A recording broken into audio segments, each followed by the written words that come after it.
branches of civil engineering. It's being explored. The researches are going on. Now this is a mainstream research area, but you don't find much in your textbooks. But when you read papers in good journals, you will get to know more about this. So all matters appear to be essentially electrical in nature. I quoted this because I felt it's very true. Matter is, I'll tell you why I quoted this. There is a theory called electron theory, which is one of the most accepted and oldest theories. It states that electric current is due to the movement of electrons. Though in the title I have mentioned electrical resistivity applications in civil engineering, I'll be giving more thrust towards the geotechnical area because I'm a geotechnical person. So my experience is in geotechnical field. So I'll be explaining more related to soil. Okay. But I'll cover different applications in civil engineering, other branches also. Basically, current flow in soil is due to two phenomena. One is electronic conduction and the other one is electrolytic conduction. Electronic conduction is nothing but the movement of electrons, and that is particularly happening in metals. Okay, so metals in soil will cause the conduction of electric current. And electrolytic conduction is the conduction by the ions present in the groundwater. So that is, these two are really responsible for the electrical conduction taking place in soil. Okay, so we are taking advantage of this property. Okay, I'll tell you more details about it. So basically, from a geophysical method, you will get a map like this. Okay. There are several geophysical methods available. Some of these methods will be familiar to you, like you might have heard about seismic methods. Electrical resistivity is one of the geophysical methods. Then ground penetrating radar. I'm sure you have heard about ground penetrating radar. You remember this photograph? Have you seen this photograph anywhere? You might have seen this related to some recent incidents. This is a photograph of last year floods. During the landslide, massive landslide which wiped out two villages, that Puttumala and Kavalapara. There, ground penetrating radar was used to locate bodies, dead bodies buried underground.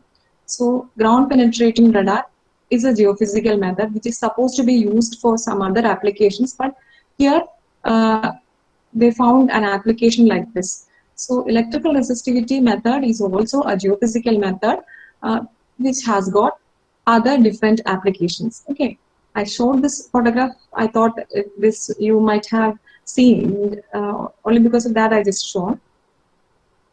So basically know that geophysical methods have the possibility to image the subsurface. You will get a photograph of the subsurface. That is quite interesting. You may get a 2D or 3D resistivity imaging, which can be extensively used for geophysical investigations. Okay. And this can be considered a supporting method, a complementary method to soil boring. That is directly you are boring the ground and getting the soil samples. Yeah, you can use this method of subsurface imaging as a complementary method to soil boring for site investigations and maybe for geohazard study. So see, this is the result you will get in the end. You will get a resistivity map. See, you can see here slightly irrigated areas, low permeability sector, high moisture content areas. All these areas are correctly demarcated. So this is how you get the result from the resistivity measurements. It is depending on the software you use. If you use a highly sophisticated software, you will get a 3D result like this. Okay, okay, that is the kind of experiments, field experiment results. Now I'll briefly say the applications of electrical resistivity method in various fields of civil engineering. First of all, so what I'm planning to do is I will give an introduction. I'll tell you the different applications in different fields of civil engineering. Then I will go to the chemistry, the details, the science behind electrical resistivity, how it is being conducted, how to test, all that I will say. Then I will move to my work, which I have, one of my works which I have published. Okay. So that will be the overview of the presentation. Okay, you can stop me anywhere if you want. If you feel I'm a bit faster, you can stop me anywhere and ask me any doubts. It's okay. Or else we will have the discussion in the end of the session. Okay. So, application in various fields. In environmental engineering, electrical resistivity method is used for finding out the contaminated zones, like contaminated soil, the contaminated water, all those zones. Because electrical resistivity, the conductivity of soil is dependent on this contaminating ions. Therefore, that helps a lot in finding out the contaminated zones, which is very important these days. Okay. Then transportation engineering. For subgrade preparation, compaction control is very important. And for this compaction control, electrical resistivity methods are being used widely. Then in concrete engineering, there are many applications. Like one of the applications is there was a research which told that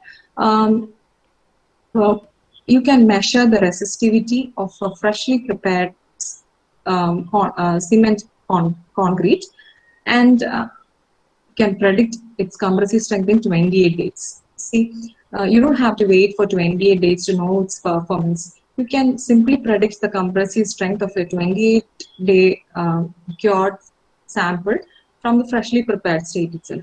That is, there is a formula for that. That formula is between the freshly prepared resistivity and the compressive strength. Okay, that is a correlate, like what do you say, regression equation.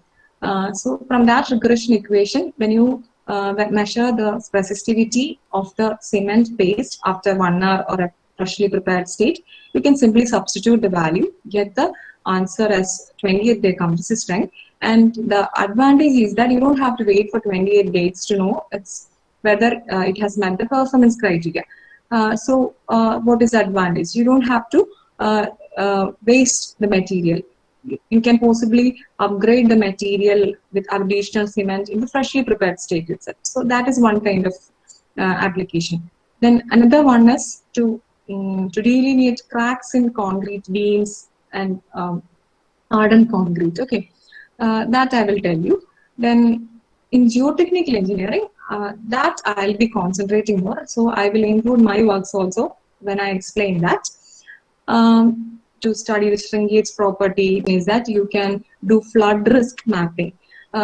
This resistivity or conductivity of the soil is very much dependent on the moisture content of the soil. So you can monitor the moisture content of soil.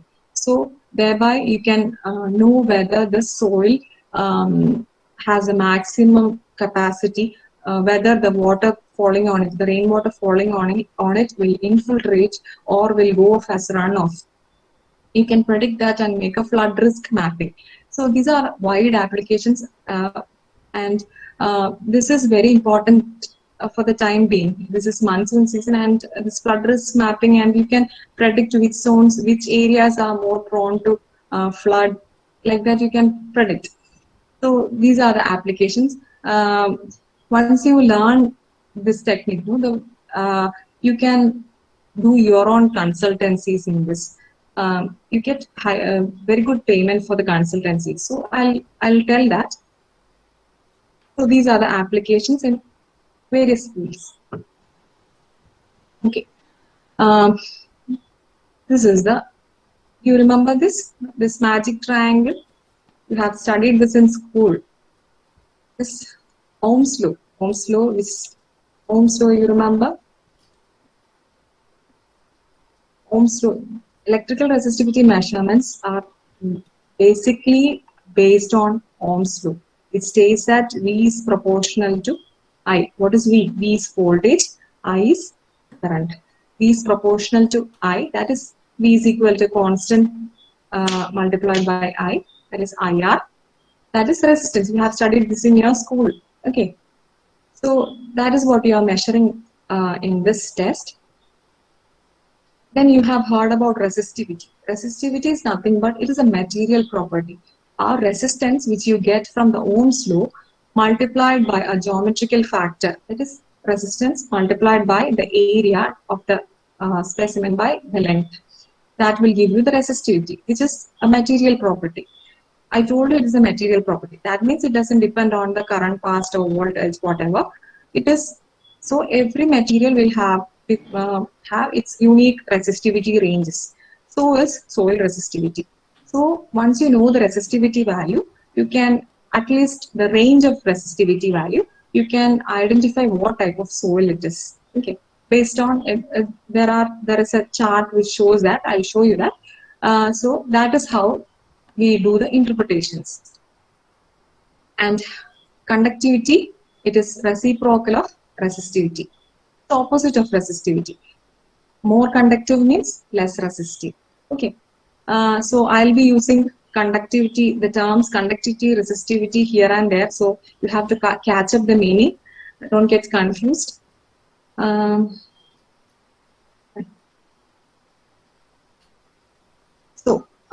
Now I'm going to tell you the field measurement of electrical resistivity. This is a resistivity meter which we used for our project. Okay. There are different types of resistivity meters. You get, depending on the cost, you get different models. This is one of the sophisticated ones because some resistivity meters, you will have to measure the voltage and current, and then you have to do the calculations yourself. The speciality of this model is that it will automatically give you the true resistivity after doing all the calculations. So it is a bit costly. It costed around 2.5 lakhs. Since we had the project funding, so we could afford it. So this instrument is known as signal stacking resistivity meter, which we bought from IGIS in Hyderabad. So it had a power supply also. Since we are taking into field where there is no direct power supply, we had to take a battery source also. Then the cables for the connections, and the electrodes are basically iron stakes. Okay. All this you might have studied in your geology. Some brief introduction you already have it. Okay. So this is the arrangement. This is the connection you make. Then the cables are connected to the resistivity meter. Now I'll show you how the electrodes are being arranged. This is the resistivity meter. Then these are the potential electrodes. The inner ones are the potential electrodes. Then the outer ones are the current electrodes. Okay. Then these are connected to the resistivity meter. So we pass current to the current electrodes, and we measure the potential difference. So this is the arrangement. This is the way the current flows through the ground. Okay. And we will adopt different spacings for the electrode. First, we will be keeping in this position 1, and then we will increase the distances further. It will come to the second position. Like that, it will extend as the electrode spacing increases. The depth of penetration will be more. You will get more information to the higher depths. Okay. And you might have learned that there is 2 types of configurations: Venner configuration, Schlumberger configuration. I'm not explaining all those things. I'll just go with the application level. So you will choose which configuration based on your need, your research purpose. So based on the type of electrodes you can do soundings or profiling, all that is there, horizontal profiling, all that. So depending on the need, we adopt different configurations. Okay, then so as we have seen, I have shown you this result. This is the end product you get. Okay, now so field measurement is clear for you. Now I'll go to the laboratory measurement of electrical resistivity. Field measurement is not that new. It's there since many years, but laboratory measurement is comparatively new one. Okay, so this is the resistivity box. This is an American product, and you need not buy this. You can simply fabricate this. When we did the project, we couldn't afford this box because it had to come all the way from America. So what we did was we fabricated one by ourselves. The materials were more or less the same. Some materials we couldn't procure from here, India, so we managed it with some other materials of the similar properties. So this is a soil box. So like this, we fill the soil in this. These are the electrodes, the current electrodes and the potential electrodes. This will be connected to the power supply, and we will measure the resistivity. Okay, this is the laboratory measurement. Now we will go to the science behind the electrical resistivity. Okay, basically, moisture is very important for the conduction phenomena. Okay, particularly for soil. You remember, okay, basically the working principle of electrical resistivity method is the presence of moisture. Okay, remember that. Then apart from moisture content, mineralogy of the soil, the particle size distribution, index properties, unit weight, porosity, degree of saturation, all these soil properties, shape and orientation, cation exchange capacity, ion composition, ionic strength of solution, all these factors has got influence on electrical resistivity. So a proper understanding of this relation with the electrical resistivity, of these properties with electrical resistivity, will help you to quantify these properties. Okay. Now we will see the factors which are affecting the electrical resistivity. Not all these, some of these factors which are really crucial. Okay. First is effect of soil type. We know there are two types of soils: coarse grain soil and fine grain soil. In coarse grain soil, the conducting grains, the grains are non-conducting. So mainly the electrical conduction takes place through the cations and anions present in the pore water. So cationic migration and anionic migration contribute to the electrical resistivity, electrical conductivity. But in clays, as you all know, clay attain a flocculated structure due to its negative charge on the surface and positive charge on the edges. So they have charge. This charge will contribute to conduction. So that's how electrical conduction take place in clay soil. So if it is a composite soil, both this will happen. Okay. So it is understood that clay is a better conducting material compared to coarse soil like sand and gravel. So this helps to identify the pockets of erodible clay present in the soil strata. Okay. So this is the typical range of electrical resistivity for soils which I got from the internet. Then you have seen it's not a typical value; it's a range for each soil. Then effect of temperature. Temperature is very influential factor for conductivity because ions get mobilized by temperature, with high temperature. So conductivity will be enhanced. So electrical resistivity can fall. Therefore, studies have been made to study the behavior of soils during the freezing and thawing cycles. Okay. Now, the important one, water content. Water content, this is the typical relation or the trend the water content shows with electrical resistivity. This has been widely studied, deeply studied. Even myself and my professor has made studies on this. I'll come to that.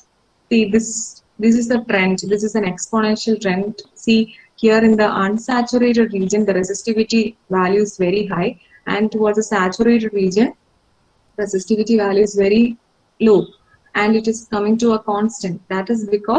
Um, that is because in the unsaturated region there is presence of air pockets which will offer resistance to the current flow. So there will be high resistivity, and towards the saturated region, what happens is that these air pockets will get replaced by water, and there will be continuous water film, and conduction can occur smoothly.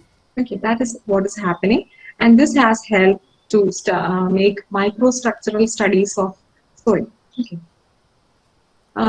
Then degree of saturation. Already I explained. There is after a particular degree of saturation, I would say this resistivity is almost constant. So Abu Hassanein in 1960 derived a term called critical degree of saturation, which is the minimum amount of water required to sustain continuous film of water over the soil particles. So this is very important for this calculations. Now, void ratio and porosity. The relation between electrical resistivity and porosity has led to the development of this instrument.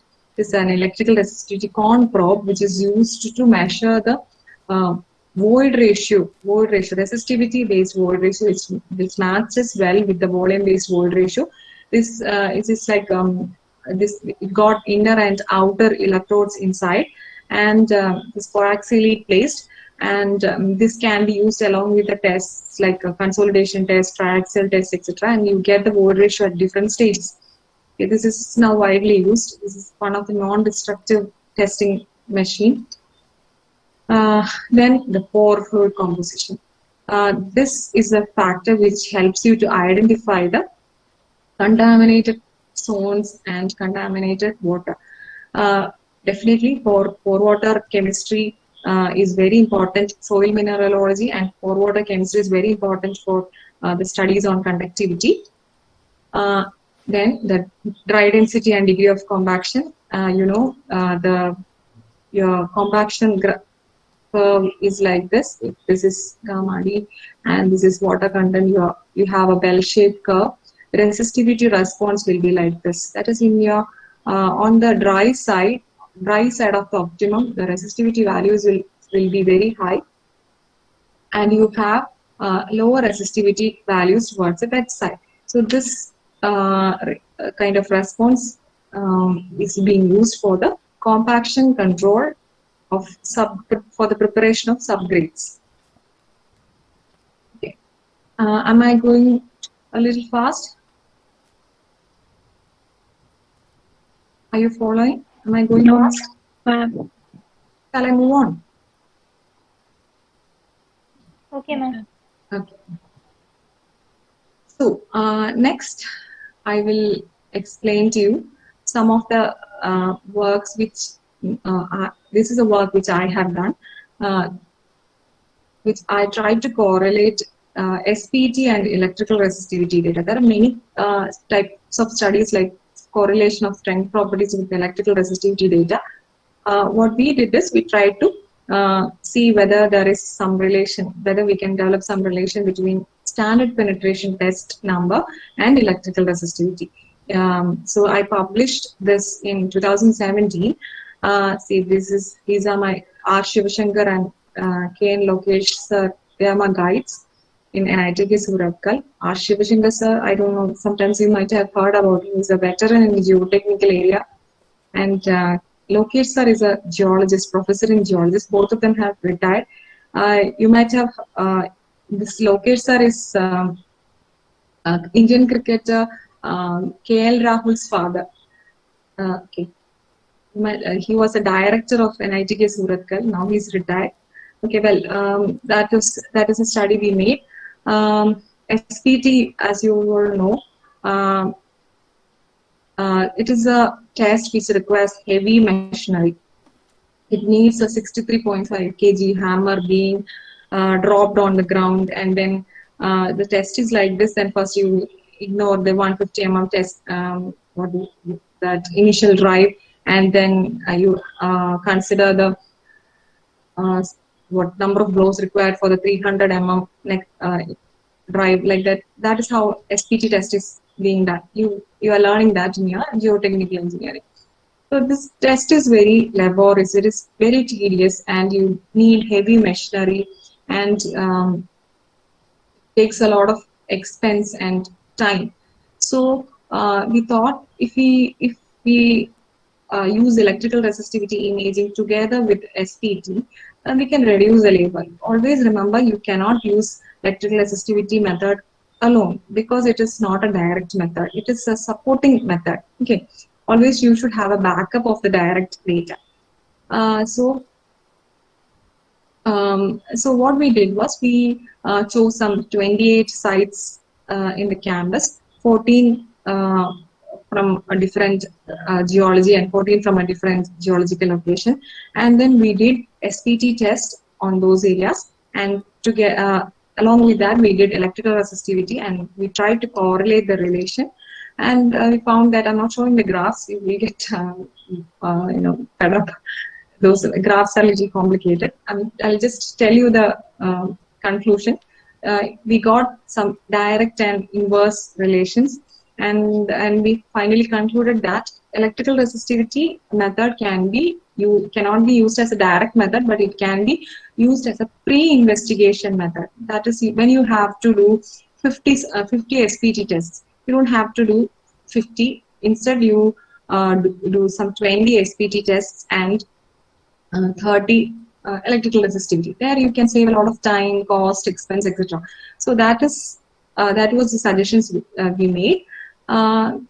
Okay, then all these require broad and more generalization is needed in different geological terrains. Okay, so you can, it's not a generalized one.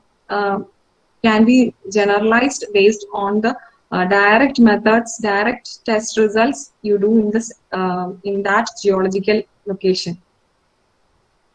Now, another application is to identify the cracks in soil. The same application is used in concrete also. See, in 2013, this scientist, Azin, he set the value of air to be some 10,000 ohm meter, and then he identified. See, this is the image they got. So the crack was exactly shown as a very resistive region. Okay, so this is how we do in both soils as well as concrete. You can easily identify the cracks. Then for studying the swell shrinkage properties of expansive soils. Expansive soils are those soils which are susceptible to high volume changes. So resistivity has got a good response with this kind of soil. So you can easily identify the soils from the rest of the soils. Then, okay, always remember, this is a more probable method than a certain method. It's a supporting method. You will always should use some direct data to obtain a precise subsurface profile or maybe some values. Okay, results.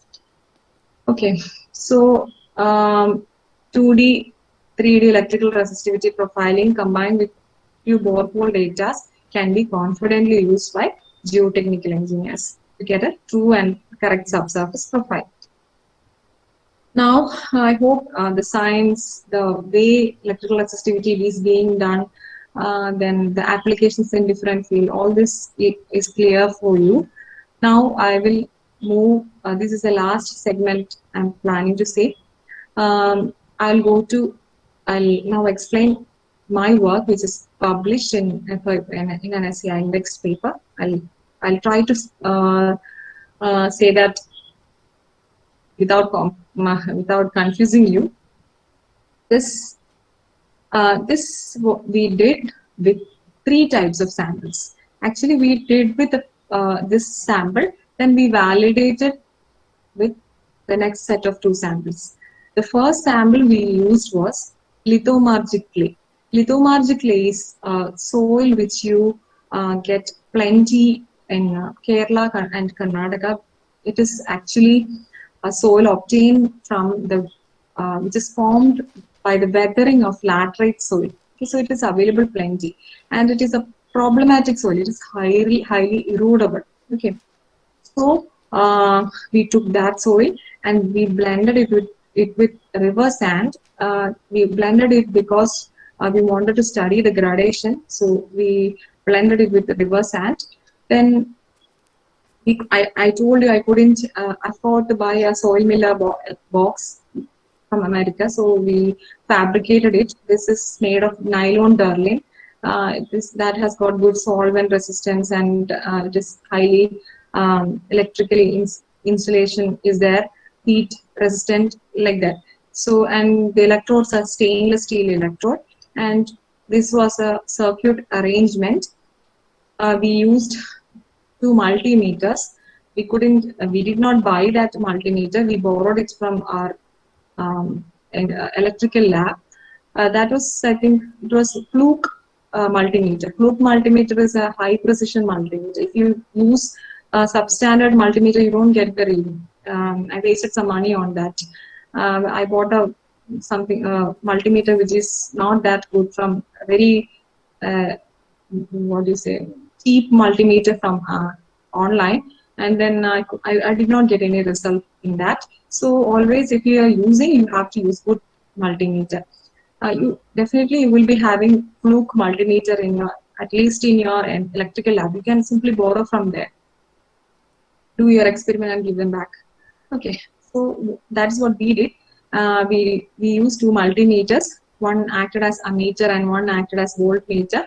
This was a circuit diagram, and we did the calibration using electrical conductivity meter, which we use in environmental lab for measuring the conductivity of solutions, which cannot be used for soil. So we calibrated with that. We used KCl of different molarities. Then we prepared this was a calibration equation. Then the geometrical factors was found out. Geometrical factor is A by L. A is the cross-sectional area of the current electrode, and L is the distance between the current electrodes.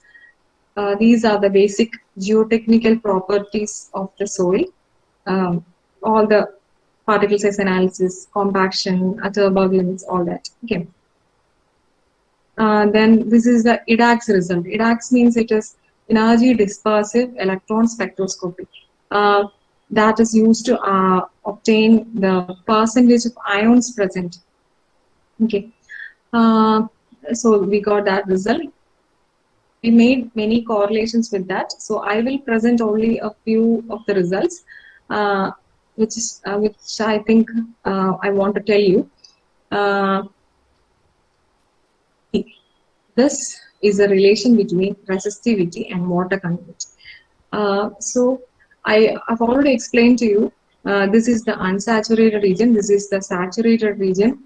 The relation is asymptotic, and when we observe that there is a change happening here, because this is a transition zone of saturation. So we thought, when I discussed with my professor, we thought if we could clearly capture the point of that transition, or the point of just saturation, it will be the shrinkage limit. If we have studied what is shrinkage limit, shrinkage limit is the point of just saturation. So you get a way for assessing or estimating the shrinkage limit. Then my professor only suggested, why don't you draw a tangent and see on these 2 faces. So then we found that when we draw a tangent in the unsaturated phase and the tangent in the saturated phase, and that point of intersection is mathematically the transition point, and that is the point of just saturation. And we measure the shrinkage limit by that mercury displacement method, and then we found that it is coinciding. Then still we were not that confident, so we did for 6 samples. We got not yeah 6 samples, and then we got pretty good relation. Let's see, the correlation coefficient is 0.939. But still we were not happy, we were not that confident, so we decided to do it on different other samples also, some samples which is totally different from the set of samples we have taken now. So next we decided to do a method test, validate a method on phosphoric acid contaminated soil. I'll tell you why we chose phosphoric acid contaminated soil, because those areas where fertilizers are manufactured, orthophosphoric acid is used plenty. So what happens is that this phosphoric acid accidentally will usually spill on the ground, and this mixing with the soil will alter the geotechnical properties of the soil, and finally sometimes it will become harmful to the structure built on it, because the geotechnical properties are changing. So many studies were made on that. So from the literature we understood that the Atterberg limits are getting altered in such kind of soil. They have an anomalous behavior, which I'll tell you that these soils, this phosphoric acid contaminated soil shows an anomalous behavior that its plastic limit is smaller than shrinkage limit and liquid limit. But we study in our geotechnical engineering one that this is the case. Shrinkage limit is the lowest water content where the soil is fully saturated, and SL is smaller than plastic limit is smaller than. This is what we study. But there are exceptions. So the basic of geotechnical engineering is changed there. Plastic limits can be, these are the soils. There are many other soils also, many other studies also, but still we studied in our textbook that plastic shrinkage limit is the smallest water content, but there are some soils where plastic limit comes smaller than shrinkage limit. So we tried to do a validation on this kind of soil. So we took the same, this shady soil is the same as lithomargic soil. It is a local name for the lithomargic clay. We took the soil and we contaminated it with 2.5 normal, 5 normal, and 7.5 normal, 10 normal phosphoric acid. Then we did some chemistry study to see what is actually happening. So this is the X-ray diffraction result. The two minerals present are carolinite and saponite, and this saponite is a smectite group mineral, which is the culprit in this. See, this is the scanning electron microscope image. In this image, you can see this smectite group of minerals. This saponite is getting packed together by phosphate linkages. So this phosphate linkages cause particle growth within the soil. What happens is that grains aggregate together and boards become larger. So this is what happens in the sieve analysis curve. Initially, the pure soil was like this. It was a kind of well-graded soil, and later on contamination, a particular size will go missing. That is, particle growth has taken place, and it will turn to a poorly graded soil. So that is what is happening there. And so we use this soil to test our method, and we surprisingly found that this shrinkage limit we are able to capture very well. And in the last sample, we got the trend also exactly same. Plastic limit was smaller than the shrinkage limit we got from resistivity profile. And see, we got a correlation of 0.9842 on the when you compare both the conventional method and resistivity shrinkage limit method. Then, so this is what I explained. Sometimes, though we study that shrinkage limit is the smallest water content, sometimes plastic limit can be smaller. That is, when you do the plastic limit test, the soil is almost like the dough you make for chapati. When you make threads, it will form the threads without making cracks. You don't need for this type of soil the water is not a must for the thread formation. So it is almost like atta when we feel it. Okay. So still we were not, we wanted to be 100% confident about the method.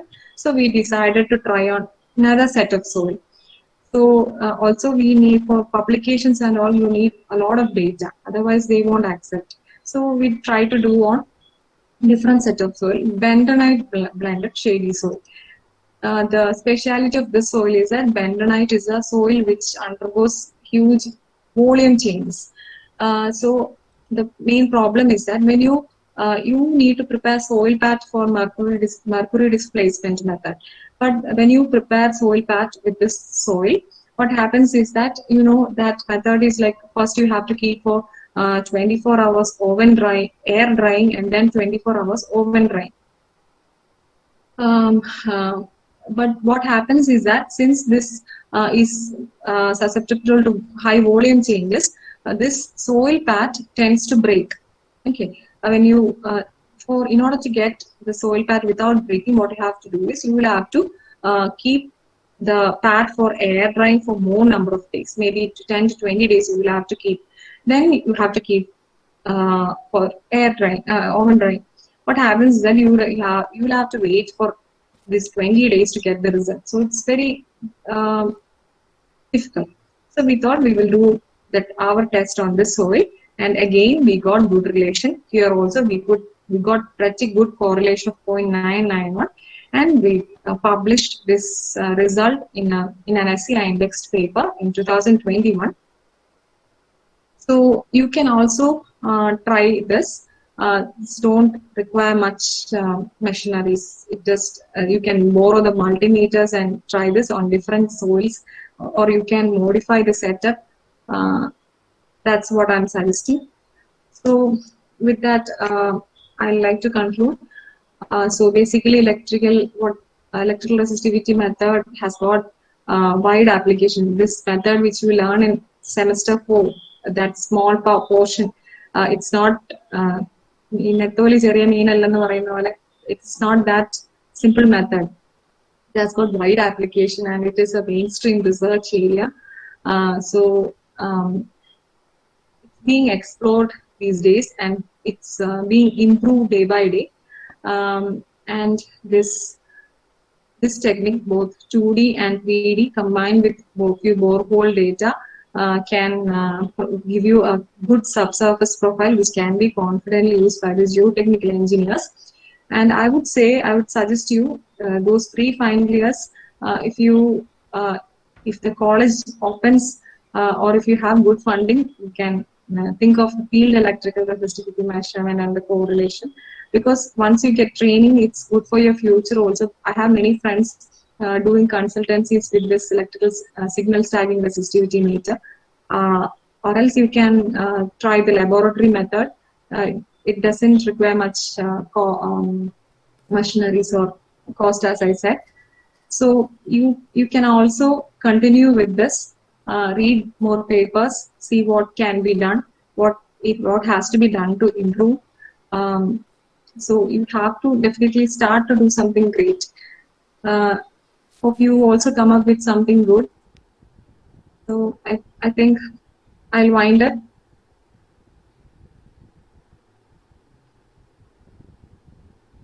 Thank you, ma'am. So if anyone's having any doubts or something to be clarified, please unmute or drop it in chat box.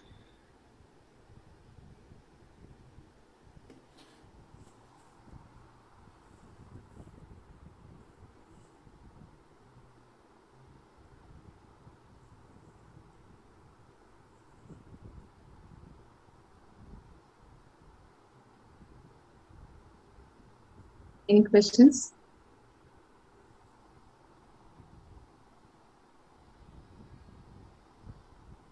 Is there anything in the chat box?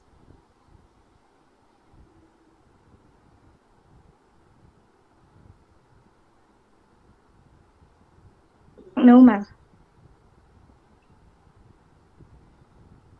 Okay, thanks again for listening me. I don't know whether I was too fast or I have confused you. No, ma'am. So, assuming everything is clear for everyone, I'd like to move on to the vote of thanks. So, I'd like to express my gratitude to Nimi ma'am for sparing out some of her time from her busy schedule to give us a nice presentation. So, it was really nice to hear about your own work. I'd like to thank our faculties, Deepu sir and Grishma ma'am and Dhanya ma'am, and all the students for their presence, making this event a successful one. I remain utmost grateful for everyone's attention and participation in the event until the very end. So before leaving the meeting, please fill the feedback form dropped in the chat box to let us know how the session went. So once again, thank you for everyone. Thank you.